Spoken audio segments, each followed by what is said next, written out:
proceed na tayo sa pangatlo, which is the variance and the standard deviation. So first, let us define the meaning of variance. Everyone, can you read? Measures the average Of the square distances of each data. value from the mean. Okay, meaning, pag sinabi nating variance, dito, hindi natin kukunin, anak, si absolute value.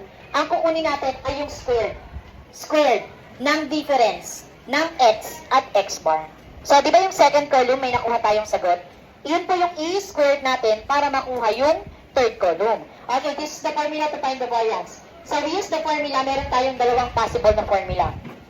Isang formula para sa population at isang formula, anak, para sa sample. Ma'am, ano yung pinagkaiba ng population at sample? When we say population as a whole po, for example, grade 8 IPNEG, meaning lahat kayo. That is population. When we say sample, okay, 10 selected grade 8 student. Okay, meaning 10 lang sa grade 8 student ang pipiliin, papasok po siya, anak, sa sample. Naintindihan po? When we say population as a whole, then when we say sample, part lang po siya ng population. May tanong po.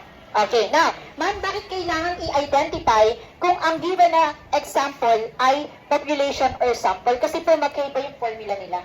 Ito yung formula natin, anak, para sa population, at ito naman para sa sample. Ano pinagkaiba? Yung denominator. Dito po n lang. Dito po may minus 1. Okay, so this is the formula. Yung numerator parehas lang.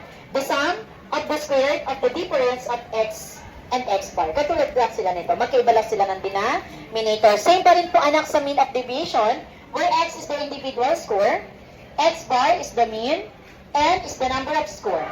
Do you understand po? Okay, so it shows how spread out the data are, but uses square distances. Okay, variance is useful for calculation but hard to interpret directly. Now, let us proceed by the meaning of standard deviation. So everyone can read?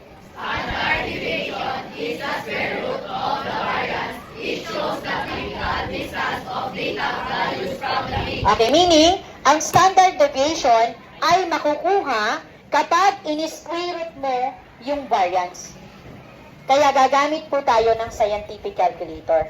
Lalo na kapag yung sagot natin sa variance ay hindi perfect squared. So, what are the formulas? So, dalawa din po.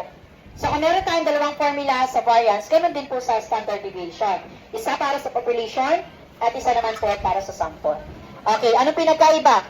Doon sa variance, anak, walang square root. Ibig sabihin, anak, simply as, pag nakuha na natin yung variance, pindutin mo lang yung square root sa calculator, then equal. Yun yung sagot para sa standard deviation. Okay, where x is the individual score, x bar is the mean, same pa rin yun kanina, and is the number of scores. Okay, the value is in the same unit as the data, making it easier to understand.